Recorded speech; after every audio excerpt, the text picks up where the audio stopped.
जब आप अपने बातों को नहीं रख सकते और आपको कोई चीज पिंच करे उसको भी आप नहीं ऑब्जेक्ट कर सकते, प्रोटेस्ट कर सकते, तो फिर डेमोक्रेसी किस बात की। इस केस में एडिशनल सॉलिसिटर जनरल साहब अपीयर हुए और उन्होंने कोर्ट में बहुत फेयरली इस बात को एडमिट किया कि इस बच्ची के खिलाफ कोई भी डायरेक्ट या किसी भी प्रकार की कोई एविडेंस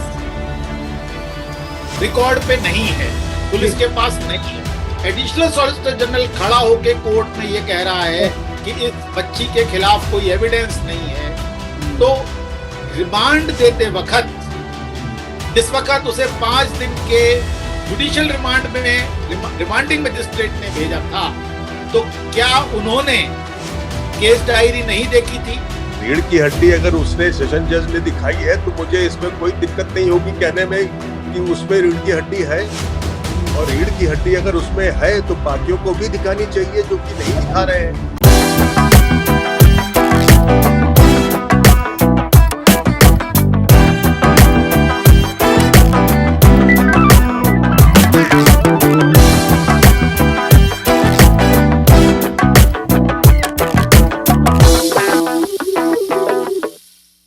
नमस्कार, मेरा नाम है विप्लव अवस्थी। आप देख रहे हैं लीगल रिपोर्टर।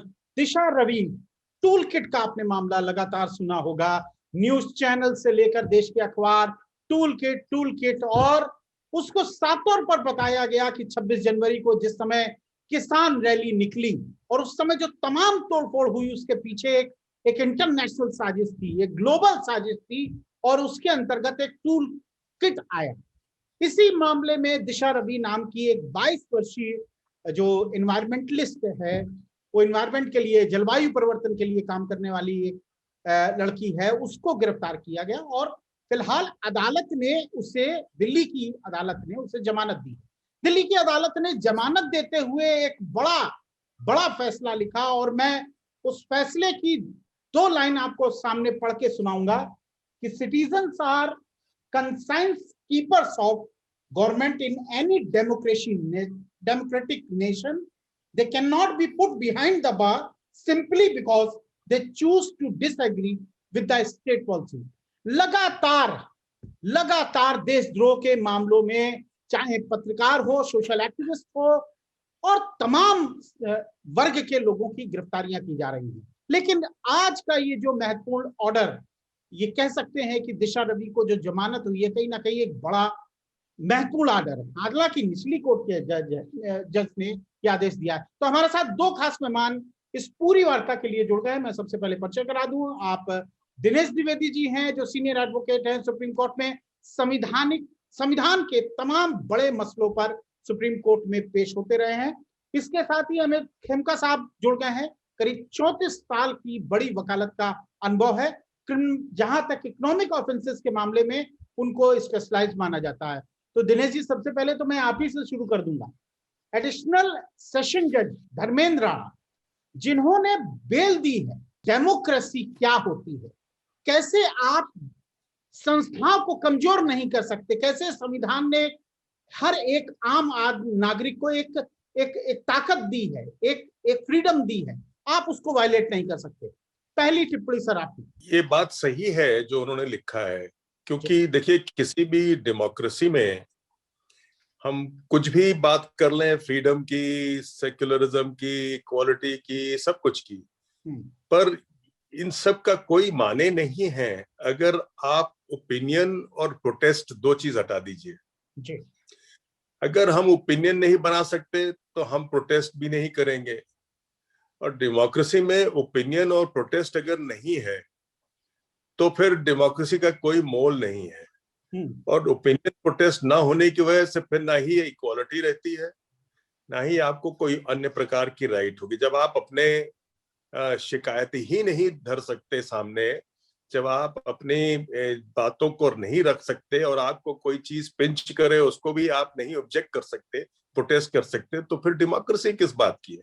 तो डेमोक्रेसी का मेरे हिसाब से मुख्य बिंदु जो होना चाहिए वो ओपिनियन और प्रोटेस्ट है, और इसको हम देखते आ रहे हैं। देखिए, अगर आप देखिए लास्ट 3-4 महीने में देखिए, हमने कई बार इसको भी देखा, फार्मर्स प्रोटेस्ट के केस में देखा, और जैसा आपने कहा कई वर्कर्स के केस में, कई ल्यूमिनरीज के केस में, कई जर्नलिस्ट के केस में।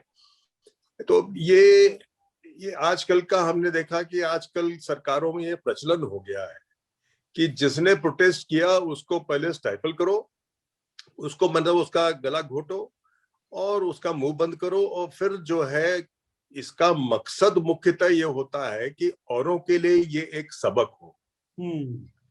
तो ये जो सबक देने वाली बात होने लगी है, ये जो है डेमोक्रेसी को बिल्कुल ही उसका गला घोटती है।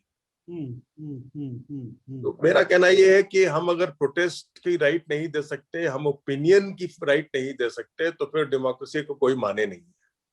ठीक है खेमका साहब, ड्रैकोनियन लॉ जिस देशद्रोह 124A को कहा जाता है, उसको हटाने की, रिपील करने की तमाम बहसें हो चुकी हैं। सुप्रीम कोर्ट के भी कई निर्णय आ गए, जजमेंट आ गए।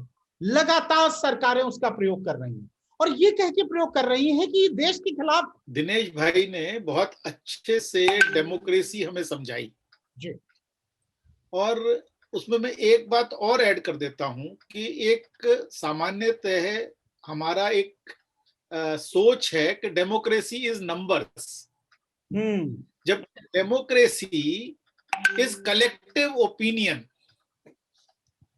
डेमोक्रेसी में बातचीत के द्वारा एक कलेक्टिव ओपिनियन फॉर्मेशन डेमोक्रेसी है, ना कि नंबर्स। नंबर्स लास्ट रिसोर्ट है डेमोक्रेसी का। डेमोक्रेसी में जब आप कलेक्टिव ओपिनियन से कोई चीज किसी चीज पे नहीं पहुंच सकते, तब आप नंबर्स को रिसोर्ट करते हैं।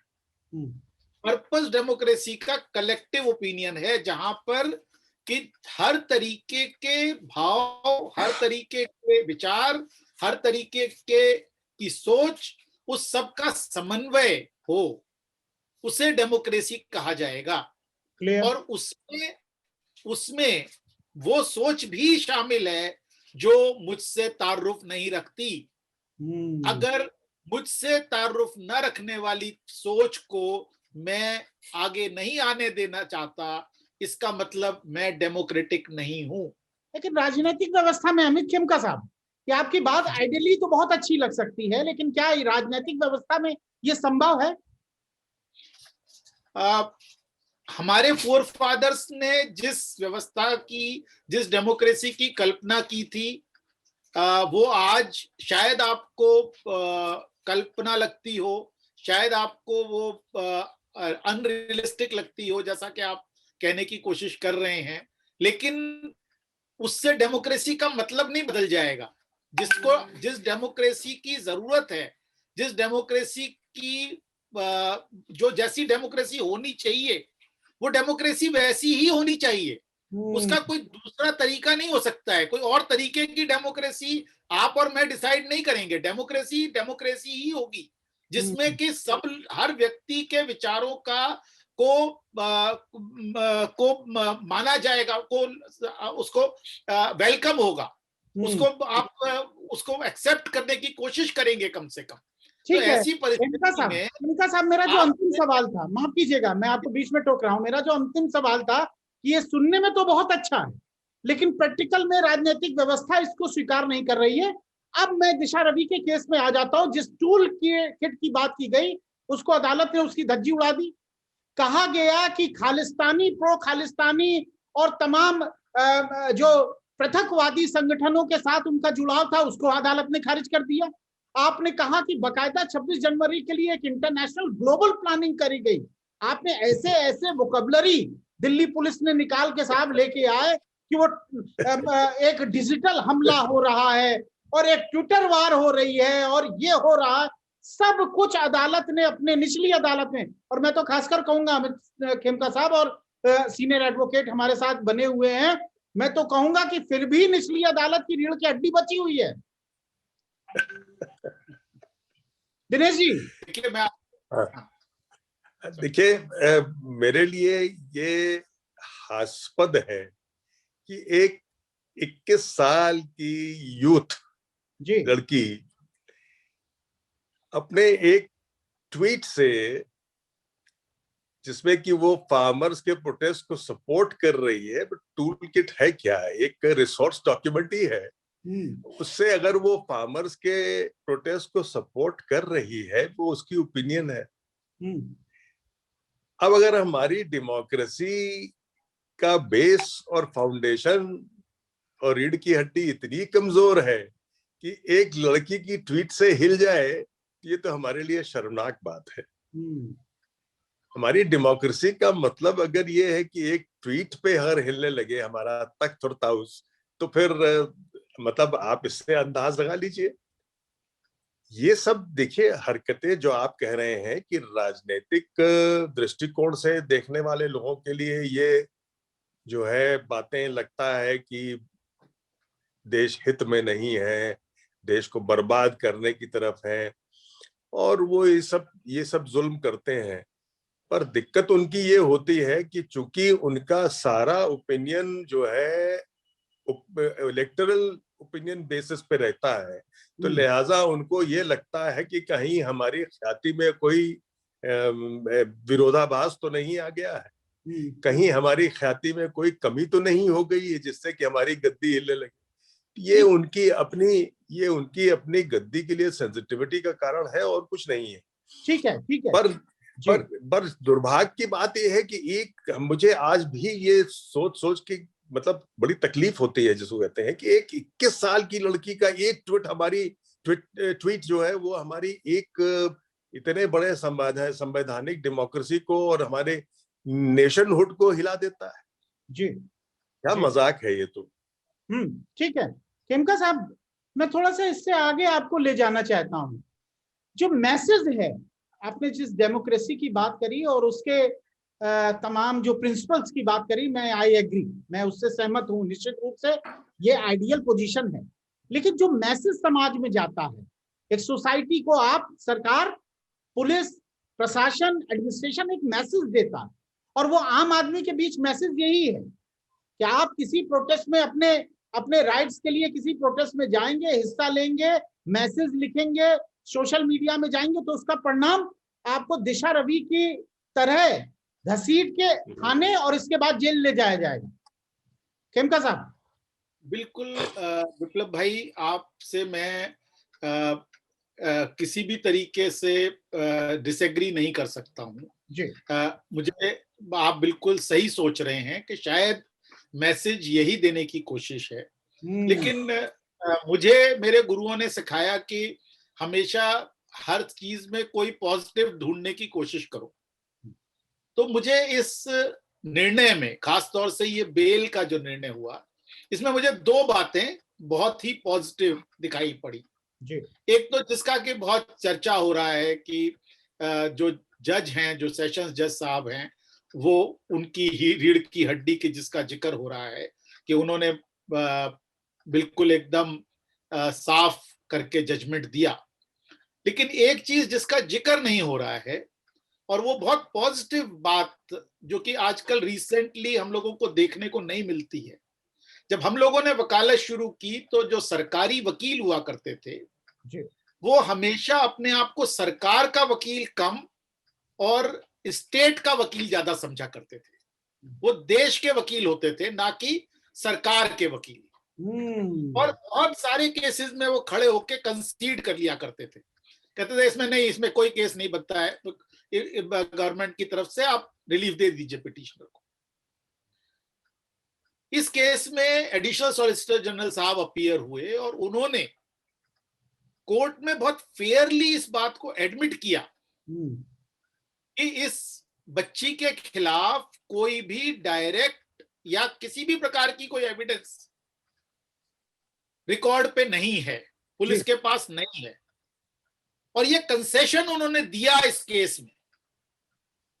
ये मैं समझता हूं कि एक मेरे लिए एक बहुत सुखद अनुभूति है, सुखद बात है कि अभी हमारा जो अटॉर्नी जनरल, सॉलिसिटर जनरल का जो सिस्टम है, जो स्टेट काउंसिल का सिस्टम है, उसमें ये पॉजिटिविटी बची हुई है। अदरवाइज हम लोगों को नॉर्मली यही देखने के लिए आता है कि गलत या सही सरकार का जो भी निर्णय होता है उसे सरकारी वकील पूरा दम लगा के उसको बचाव करने की कोशिश करते हैं। लेकिन इस केस में एडिशनल सॉलिसिटर जनरल साहब ने बहुत ही फेयरली इस बात को कंसीड किया कि इसमें एविडेंस का अभाव था।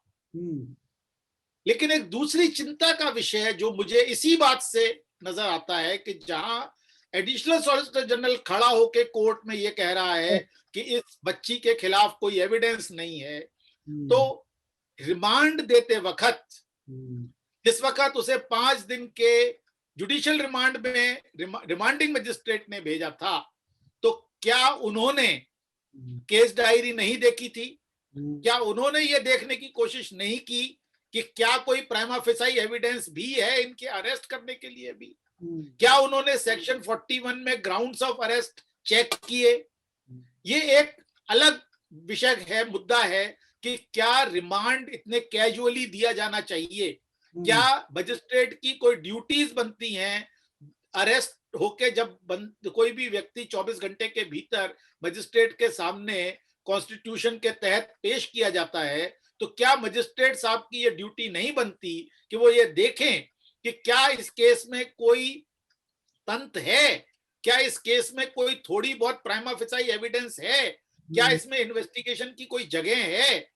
तो कम से कम वो यही पूछ लेते हैं कि भाई टूल किट क्या है, बताओ मुझे टूल किट क्या है। जैसा अभी दिनेश भाई ने बोला कि टूल किट क्या है, एक रिसोर्स डॉक्यूमेंट है, एक पैम्फलेट है। जैसे कि आप पैम्फलेट बांटते हैं, वो टूल किट बांट रहे हैं ट्विटर के ऊपर। तो वो उसमें क्या देशद्रोह है, उसमें क्या ऐसी निगेटिव बात है जिससे कि 26 जनवरी की घटना हो सकती थी या हुई? तो कम से कम मजिस्ट्रेट को ये पूछ तो लेना चाहिए था कि भाई आप ये प्रेस में टूल किट चिल्ला रहे हो, यहाँ पर बताओ ना मेरे को टूल किट क्या चीज है ये। वो एक तो ये है कि सरकार जो है उस एक छोटी सी लड़की को उसके साथ और उसको एक एग्जाम्पल बनाने के लिए इस कदर हद तक गई कि उन्होंने अपने बड़े सरकारी वकीलों को वहां लगाया मसले को जो है डिफेंड करने के लिए, अपने आदेश को। अब सवाल यह है कि इतना अहम मसला था, हमारे विचार में तो नहीं था, पर बनाया गया सिर्फ उसी वजह से, मकसद से कि चूंकि फार्मर्स एजिटेशन तूल पकड़ रहा था, लिहाजा यूथ को डराना था, तो उन्होंने ये किया। अब देखिए, इंपॉर्टेंट बात दूसरी जो इसमें है वो ये है, जब हम ये कहते हैं कि अवस्थी जी में रीढ़ की हड्डी है, एक जर्नलिस्ट है जिनके में रीढ़ की हड्डी है, तो हम ये साथ साथ ये भी कहते हैं कि बाकियों में नहीं है। यस। अब आप देखिए कि जब आप ये कहते हैं कि वो सेशन जज में रीढ़ की हड्डी है, तो आप क्या इंडिकेट कर रहे हैं कि बाकी अदालतों ने शायद वो रीढ़ की हड्डी नहीं दिखाई? तो सरकार चाहे तो किसी को भेज सकती है, पर सरकार इसका मतलब इस मसले को अहमियत दे रही थी। अब एक छोटी सी लड़की का मसला जेल जाने का, उस पे इतना बड़ा, ये आप इमेजिन कर सकते हैं कि 21 साल की लड़की इंटरनेशनल कंस्पिरेसी में, मेरे तो समझ में नहीं आती, मजाक है। अब दूसरा ये कि रीढ़ की हड्डी अगर उसने सेशन जज ने दिखाई है, तो मुझे इसमें कोई दिक्कत नहीं होगी कहने में कि उसमें रीढ़ की हड्डी है, और रीढ़ की हड्डी अगर उसमें है तो बाकियों को भी दिखानी चाहिए जो कि नहीं दिखा रहे हैं। जी नहीं दिनेश जी, मुझे इससे थोड़ा सा आगे, ऐसा नहीं है। सुप्रीम कोर्ट ने ऐसे बहुत से मामलों में, जहां देशद्रोह के मामलों में, इस तरह के मामलों में FIR हुई है, सुप्रीम कोर्ट ने बाकायदा स्टेट किया सर, मैं मानता हूँ इस बात। लेकिन मुझे लगता है कि शायद जिस तरह सेशन जज ने अपने आदेश में तमाम जो बातें लिखी, डेमोक्रेसी को लेकर लिखी हैं, जो बात है उसने बाकायदा एक श्लोक के साथ कहा है कि हर मत को आना चाहिए, हर मतों का सम्मान होना चाहिए। मुझे लगता है शायद हाईकोर्ट और सुप्रीम कोर्ट इससे पहले वो मैसेज देते तो शायद हिम्मतें ना बढ़ती। अमित खेमका साहब, देखिए, मैं आपको बताऊं कि दिनेश भाई का तो मेरे से बहुत ज्यादा एक्सपीरियंस है, लेकिन जब मैंने वकालत ज्वाइन की तो बहुत आसानी से ज्यादातर केसेस में बेल या स्टे सेशंस कोर्ट तक मिल जाया करते थे। हाई कोर्ट में बहुत कम मुकदमे जाया करते थे कि बेल और स्टे के लिए। इवन मर्डर की बेल लोअर कोर्ट से मिल जाए, सेशन कोर्ट से मिल जाया करती थी। लेकिन जब से एक हमारे देश में प्राइवेट मीडिया का आगाज हुआ 90s में, और जब से ये एक अजीब चलन चला पुलिस का मीडिया ब्रीफिंग का, कहीं भी किसी भी तरीके से अगर आप सीआरपीसी पढ़ें तो सीआरपीसी का मीडिया ब्रीफिंग सीआरपीसी का वायलेशन है। अगर पुलिस जो है वो मीडिया ब्रीफिंग कर रही है ड्यूरिंग इन्वेस्टिगेशन, इसका मतलब वो इन्वेस्टिगेशन को सैक्रोसेंट नहीं रख रही है, इन्वेस्टिगेशन को कॉन्फिडेंशियल नहीं रख रही है। एक तरफ कोर्ट में जाकर पुलिस ये बोलती है कि हम ड्यूरिंग द बेल प्रोसीडिंग्स, जब तक चार्जशीट फाइल नहीं हो जाएगी तब तक हम एक्यूज्ड को कुछ नहीं बताएंगे, हमारे पास क्या एविडेंस है हम नहीं बताएंगे, हम नहीं दिखाएंगे सब कुछ एक्यूज्ड को, जिसका कि राइट है, जिसको कि राइट टू लिबर्टी है, जिसको आप इन्फ्रिंज कर रहे हो। दूसरी तरफ आप मीडिया को जाकर पूरी कहानियां बताते हो, मीडिया को जाके एविडेंस दिखाते हो। तो मेरी अपनी जो भी समझ है उसमें मीडिया ब्रीफिंग अपने आप में एक कानून का उल्लंघन है। और ये जब से मीडिया का प्रेशर ना केवल इन्वेस्टिगेटिंग एजेंसीज के ऊपर बना, ये कहीं ना कहीं किसी ना किसी प्रकार से कोर्ट्स के ऊपर भी बनना शुरू हुआ। और उसमें ज्यादातर एक इंसानी फितरत ये होती है कि भाई अगर कोई कंट्रोवर्शियल इशू है, कोई ऐसी बात है तो मैं अपने सिर पे क्यों लूं। तो मुझे ये लगता है कि कहीं ना कहीं लोअर कोर्ट्स में एक ये फीलिंग घर कर गई कि ठीक है भाई हाई कोर्ट से जाके ये बड़ा इंपॉर्टेंट मैटर है, इसमें आप हाई कोर्ट से रिलीफ ले लेना। तो ये एक बहुत ही दुखद और बहुत, मैं समझता हूँ एक रिग्रेसिव काम हुआ है। मैं सर खेमका सर, मैं दिनेश सर आप मानते हैं इस बात को कि एक मीडिया प्रेशर के कारण ये जो धर्मेंद्र साहब ने, एडिशनल सेशन जज ने जो ऑर्डर जिस तरह का लिखा है, अब वो ऑर्डर लिखना बंद हो गया है? क्या आप एक मीडिया प्रेशर एक बड़ा कारण मानते हैं?